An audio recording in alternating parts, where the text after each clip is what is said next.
retired as minister to migrant farm workers of our denomination. And as you know, the delegates meeting is going on in the other room, and Dr. Thurman understands that also. And as you know, in Unitarian universal circles, you never start a meeting without announcements. So my wife, Rosemary, has an announcement she'd like to make at this time. I just want to remind you that Dr. Thurman's books and ours, his writings on are for sale in a table right on the corner in Main Street. And Dr. Thurman will autograph the books that you buy today. And last night was taped, and today was being taped. And very shortly, the tapes will be available through the Education Trust. $6 for a single cassette or for the whole program last night, and today will be 10. And you can order cassettes now if you want to, if you'd like to have them. We will be printing the lecture last night, and those will be available to you too. So, please help yourself to the book. Well, I don't like to compete with the taping, which I gather will go through your foundation. Is that right, Dr. Thurman? But Berkeley asked me to announce that your talk last night will be printed and distributed by this church, so you can have it both written and the sound of the voice, which I think makes a great difference.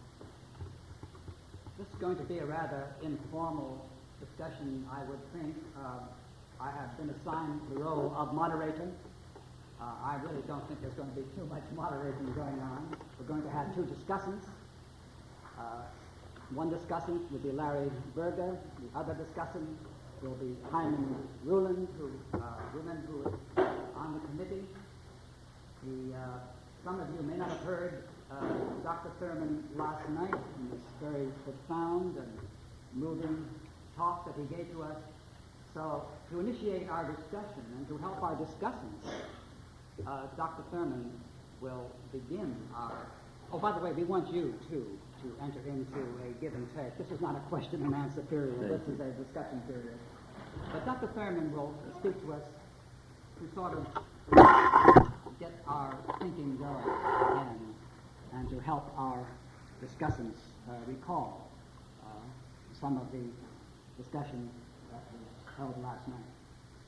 I'd like to say just one further word, and then I'm out until I moderate. How many years ago, Rosemary? 15 years ago, and I was in the First Unitarian Church in San Francisco as a minister. Dr. Schofield was on sabbatical. I was alone.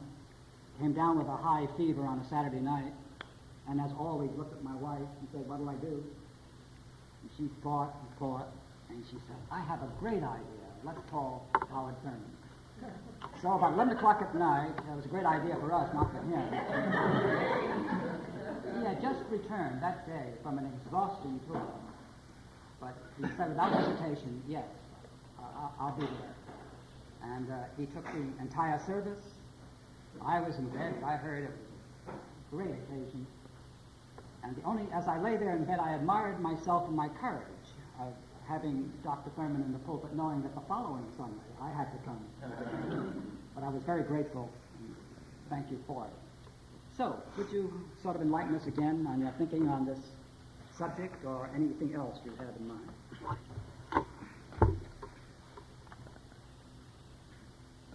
There is in every person an inward sea. Excuse me. And in that sea there is an island, and on that island there is an altar, and standing guard before that altar is the angel with the flaming sword. Nothing can get by that angel to be placed upon that altar unless it has the mark of your inner authority. Nothing passes the angel with the flaming sword to be placed upon your altar unless it be a part of the fluid area of your consent. This is your crucial link with the eternal.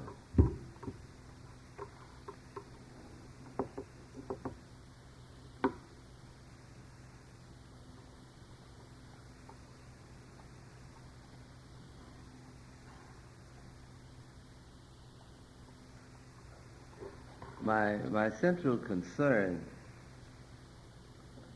in thinking through and working out the talk last night was to define for myself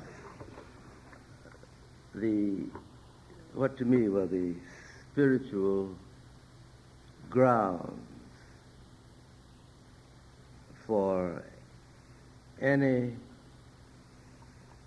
involvement in exercises or activities that dealt with what to me is the central religious problem of the religion of the inner life, namely the apparent paradox.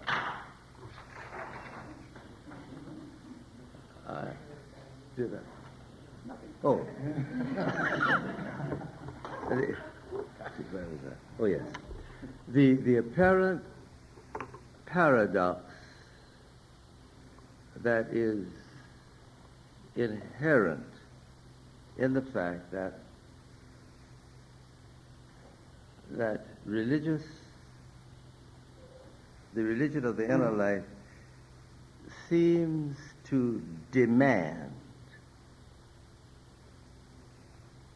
a retreat from involvement in the warp and woof of just garden variety struggles in which human life is caught up. In other words, there is something very sensitive and profound about the way in which the religion of the heart pulls the individual more and more away from the things that cloy and that dirty and that soil. And yet, it seems to me and has seemed to me ever since I became reflective about meanings, that the inner and the outer dimensions of life represent a single pulse beat, not two different pulse beats, not two different rhythms, but one ebb and flow.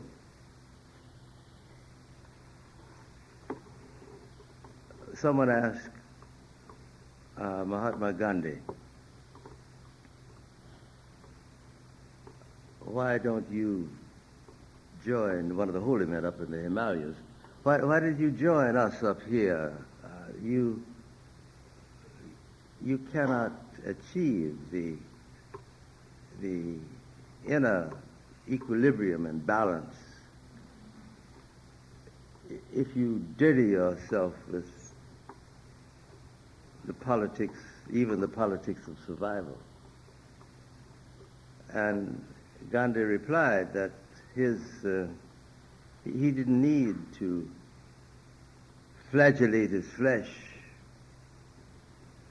by wearing hair shirts and all the other acute tiddlywinks that go with that. But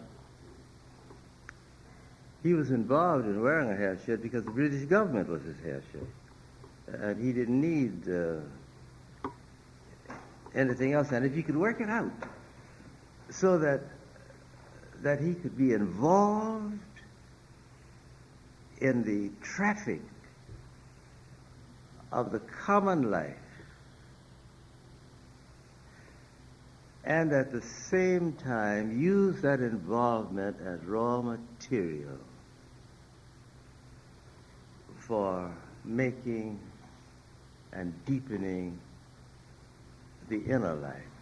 This is the combination. So that I'm talking too long, but I didn't ask for this first chance.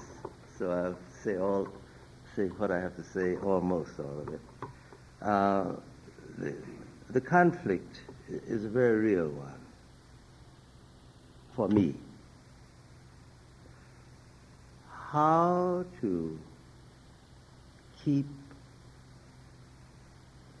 my altar, my inner altar, uncluttered, and at the same time not use that as an escape from involvement in the traffic of life.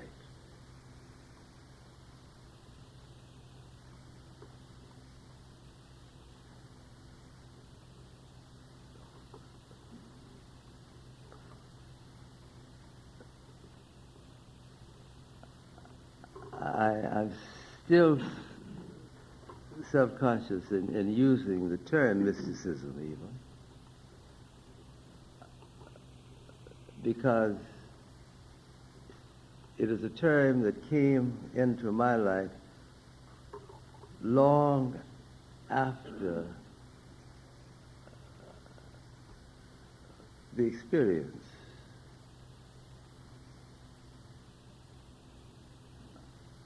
I think there's something so wonderful and free about being able to experience life or reality or religion without being bothered about how you label it.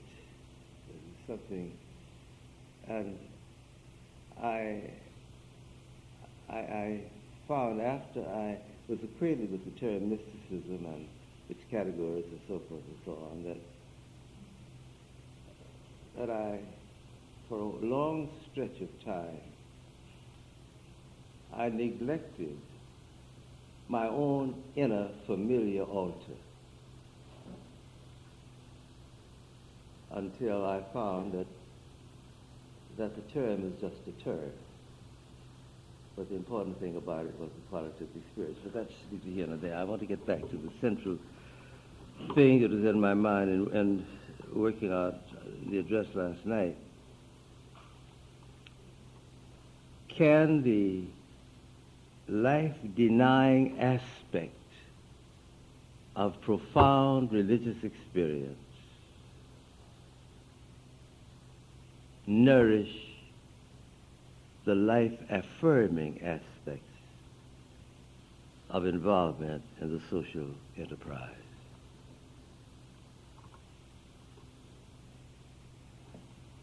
And I think that these two things are one. And that was the thing behind the consideration at work in my mind in preparing the talk last night. And one more thing. When I was at Howard University, one of the several years, among our list of preachers was Rodell Niebuhr. And because the university had no guest business, they always stayed at our house. I mean, the guest preacher. And one night, when Riley came, we were having the typical no-holds-barred discussion about religion and society and social action and all the rest of it. And on Tuesday, in his lecture at Union, he referred to this discussion. And there was one Negro fellow in his class. And when Riley finished making this reference, this fellow had a rather important comment to make, which Riley passed on to me that night by way of the telephone. He said, I was talking about this, drawing some illustration from our experience the weekend, and this young fellow said, oh, I'm embarrassed now. But anyway, this is what he said. This is what he said.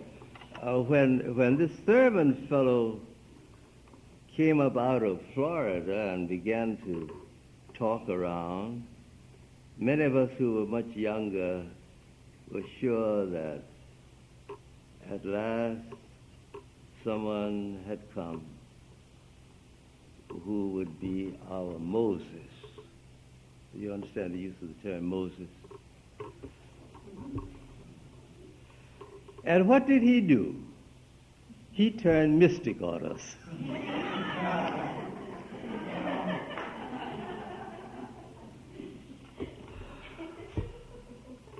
Fortunately for me,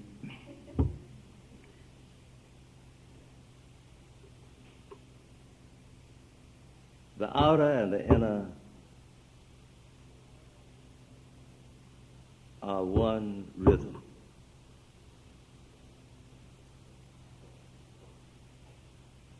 And I feel, therefore, in my work with the mystics, that the life-denying and the life-affirming dimensions of the religion of the inner life represent one emphasis rather than two contradictory emphases. But the center is in the individual, and the individual is always trying to find at the heart of the conflict that which is once laid bare is integrating and integrating and integrating, announcing that all life is one, that this is a universe, that the contradictions of life are never final and ultimate, that life rejects ultimately all dualisms. They finally break down. And I believe this. Well, that's enough talk. I'll go on and on. That's enough talk. That's open. Now, I don't know whether one of our discussants is fleeing here or not.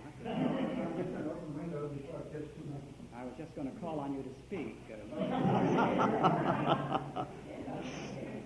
Larry Berger started, last night. So, Larry, I thought we'd... well, why don't you go, Larry?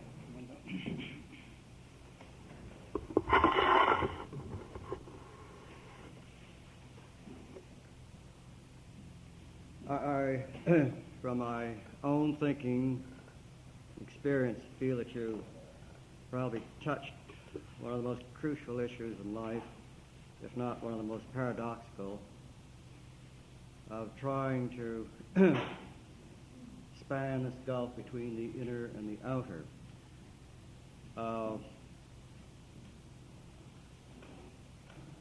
To me, although not a religious scholar by any manner of means, and as a Unitarian am not greatly moved by Scripture, possibly, but I've always found the story of Christ of unique meaning when he went into the wilderness but returned. And there was this great paradox, and at the same time, unity of withdrawal and return.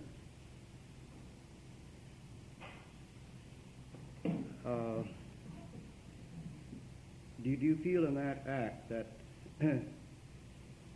somehow this problem had been resolved? Yes, I feel very definitely that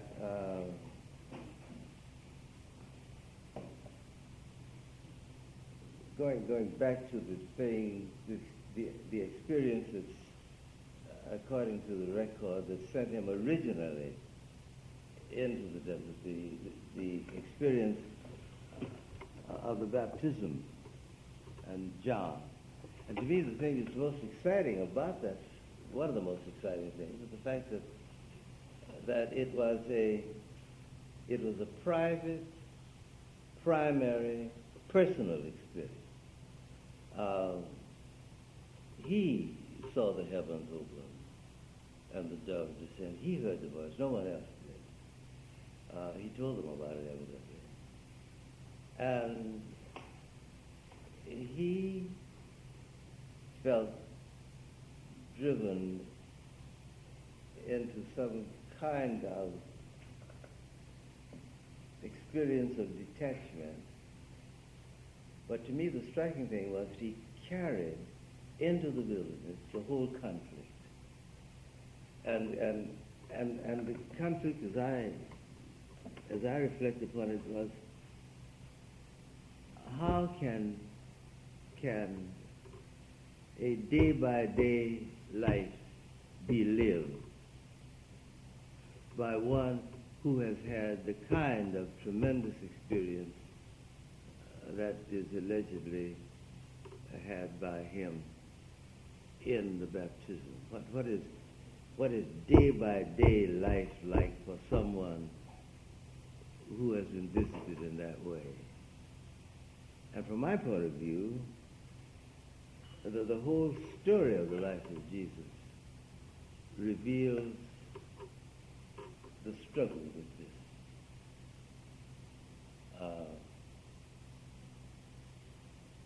How can I integrate the contradictory aspects of my experience so that I will not be as a figure in Pilgrim's Progress, Mr. Looking Both Ways, or Mr. Walking Both Ways, I don't know which it is.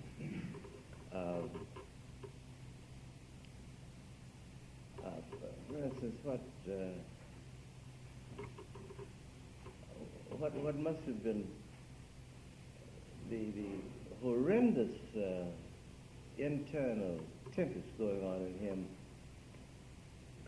to walk down the street on his way to the home, to walk down the street with a Roman soldier going to his home to help somebody who was sick. What it must have cost as a Jew in Palestine to walk down the street with the representative of the master, and in other words, it seems to me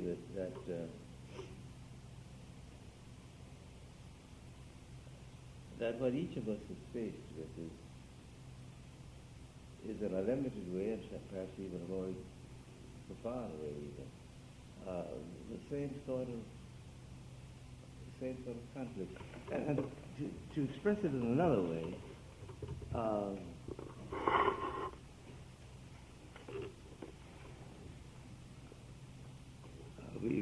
we have two daughters, and one is younger than the other. And the younger daughter always says to me, well, she said to me when she could do it without being responsible. She doesn't say it much now because I hold her more responsible. Anyway, she said, Daddy, we ask you a simple question, and you go to the North Pole, the South Pole, come through Europe, land in New York, and finally get back to Washington with the answer. Why can't you just?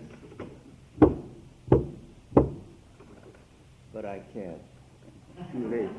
It's too late now. But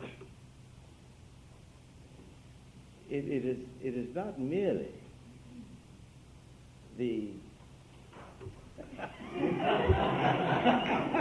You're being anointed.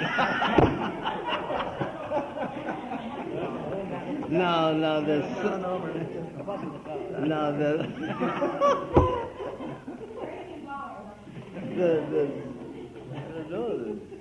everything is animated around it. Well, that's what you think. In fact, you have. Do you remember where you were? You were come back to the Washington.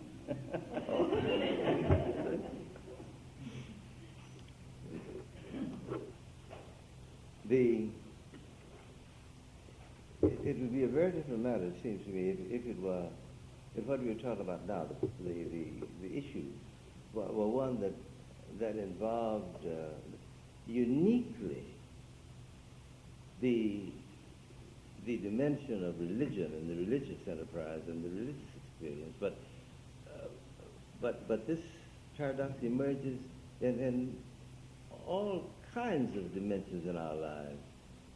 You remember in Lincoln Steffen's autobiography, one of the great things that he points out is how there is in place and position of authority an ethic, immorality, a whole behavior pattern, a construct of behavior patterns, which are weighty for anybody who occupies the position of father or president or whatever it is. And over and over again, a man finds himself saying, left to myself, this is what I would do, but as so and so and so, I can't do it. It's another form of the same thing. And finally, we get to the place that we advocate. I don't know how you feel, ladies and gentlemen, but there's so many times in my life that I just wish that I didn't have to decide. You know,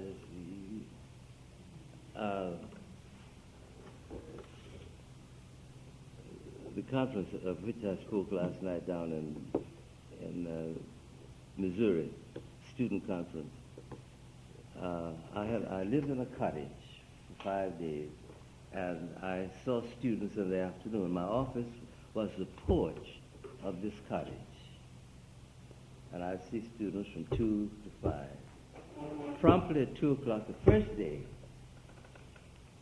a man came in from Texas A&M. He was a cowboy, smoking a cob pipe. He came in and sat on the porch with his back against the wall, lighted his cob pipe thing, and said nothing.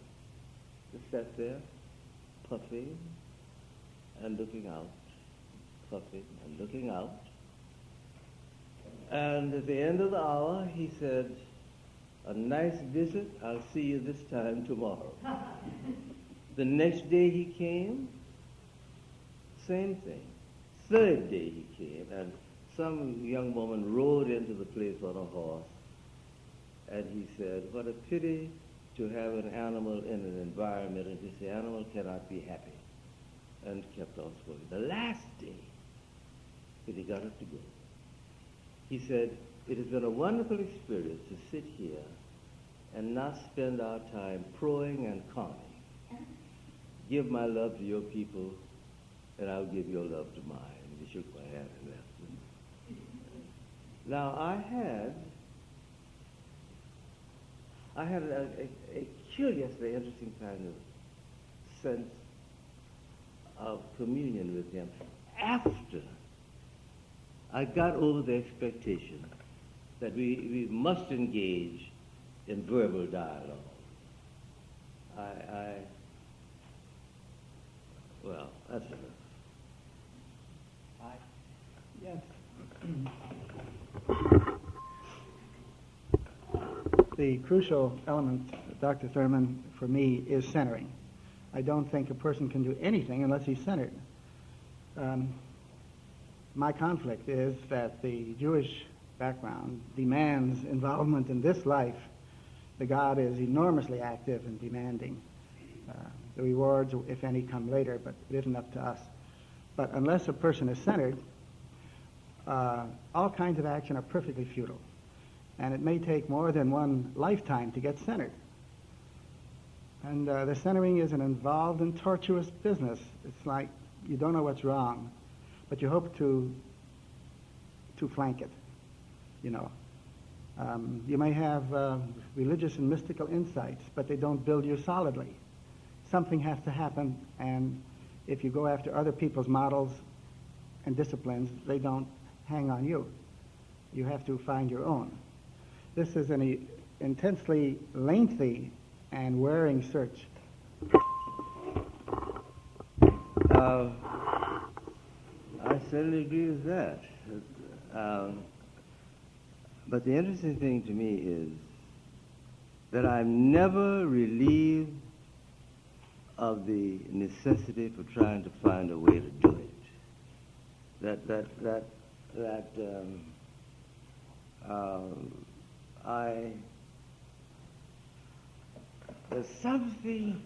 There's something in us all, I think, that wants to be total. It wants to be whole. Wants to be, what's the word, integrated.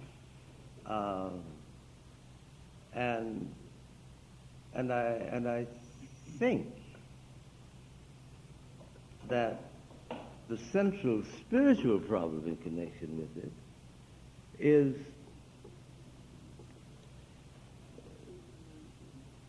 to be willing, how to say this,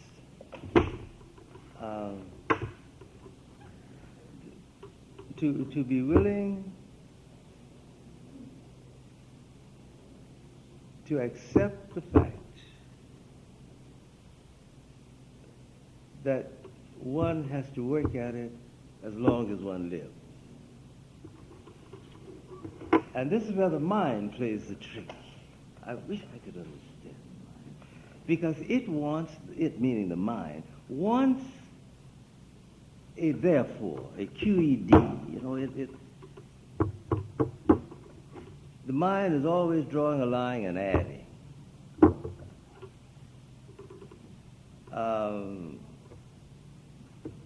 And I suppose because the mind is so young, and in comparison with the rest of us, I don't mean the rest of us, but I mean the rest of us,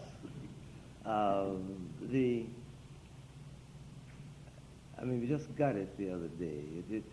I don't know what will happen when the mind really grows up, but and so it's on the defensive. It tends to be logical, and it hasn't lived long enough to wait. So that, but be that as it may, I think that it is important to remember that as long as we live, we will be engaged in the process of trying to achieve the thing that you're talking about. And I think sometimes, it's interesting to me that in terms of the Jewish religion itself, that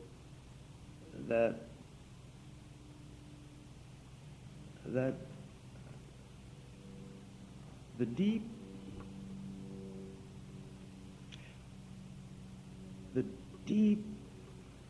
and when I use the word abysmal, I mean it in terms of depth, not in terms of chaos, sense of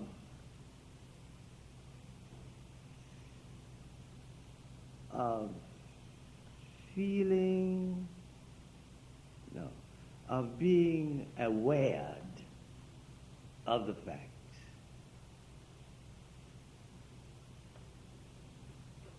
that one is chosen.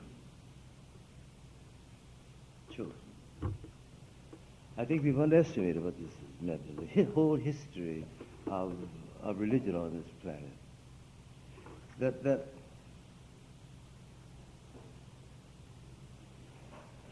to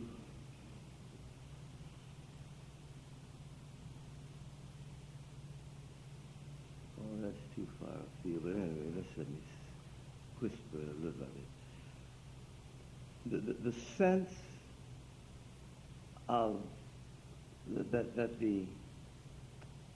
the creator of existence, that the mind or spirit, whatever the word you want to use, that bottoms all existence,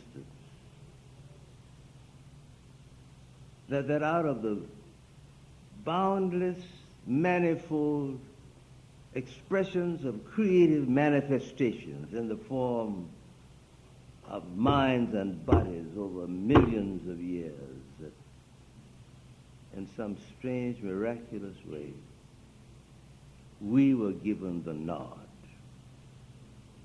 Now,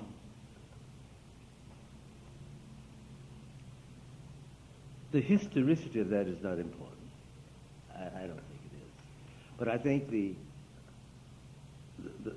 fact is of its reality. No, the sense of its reality is very crucial. And this means that centeredness is given. It's one of the givens that's inherent in the whole experience of being chosen, of being elected. I don't want to use that word. Being chosen, that's much better. And it seems to me that one of the spiritual problems that shout in my mind as a reaction to your comment is that it just may be that because of this given fact, or this myth, or whatever, however you say it, or however you define or interpret the meaning of this tremendous thing, the sense of being chosen by the King of the universe, to be in some unique sense his, for instance, among the children of men.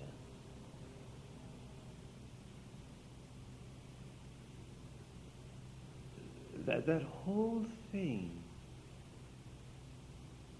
tends psychologically, I think, to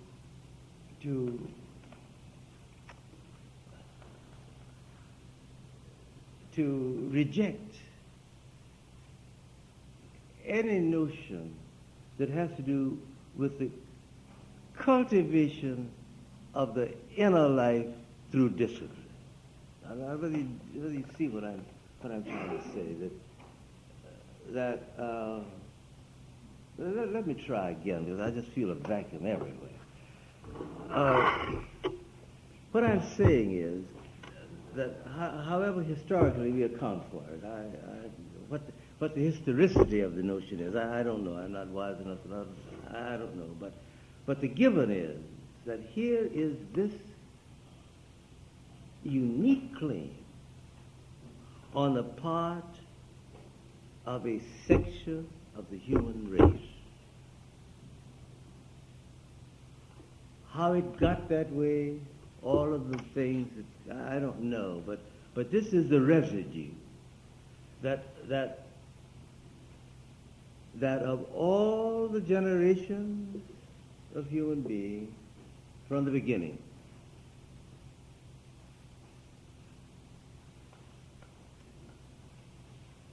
we carry in us the seed of the eternal.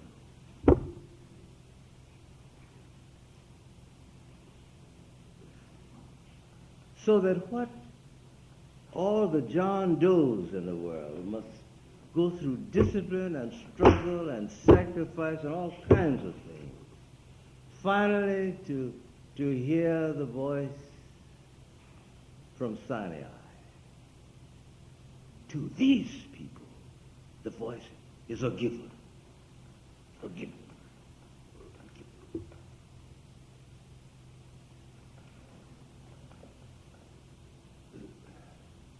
With the result that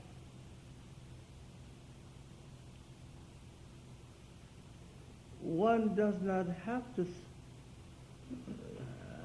please, I hope you understand what I'm trying to struggle through with my mind. One does not have to spend, for instance, a whole lifetime or years or whatever it is in working out spiritual disciplines and coring and centering and wooing the eternal to breathe in this little locus of mine. No. What a thing this is. So that and I do not speak in any way that's irreverent. Please don't think so. But I'm always interested, particularly when I'm in New York City or any big city, and I read the Saturday paper and I see all the listing of the services, and I'm as a preacher, I'm always interested in what the subjects are, what these people, various ministers are using as their subjects. And I'm always intrigued by the topics that the rabbis use. I'm always intrigued by it. Very rarely is there ever a topic which has to do, from my point of view, primarily with the inner spiritual life. This is my observation. It may not be, I don't generalize, but this is. Now, I don't think that's an accident. But I think it is rooted in the overwhelmingly impossible thing to comprehend, the sense of being chosen by the creator of existence.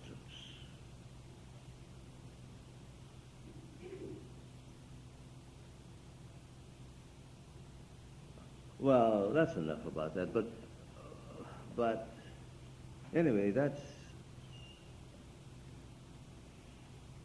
the rest of mankind in this sense has to work at centering.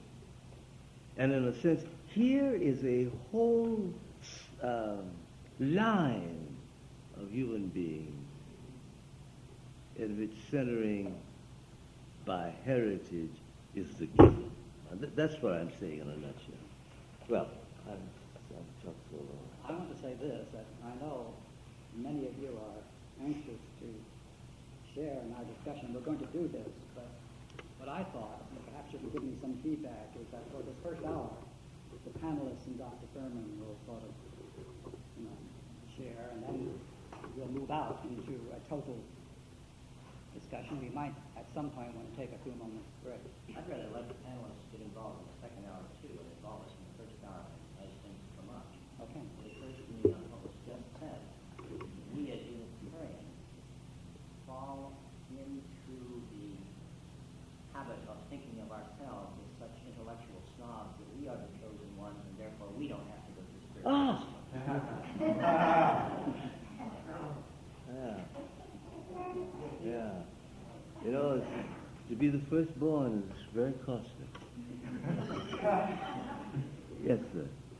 Oh, I thought you... Oh, I'm sorry. I thought you were... Written questions? No, I think we'd rather have some discussion. Yes, sir. I'd like to refer to another, what appears to be basic conflict or contradiction. I know that this little book that you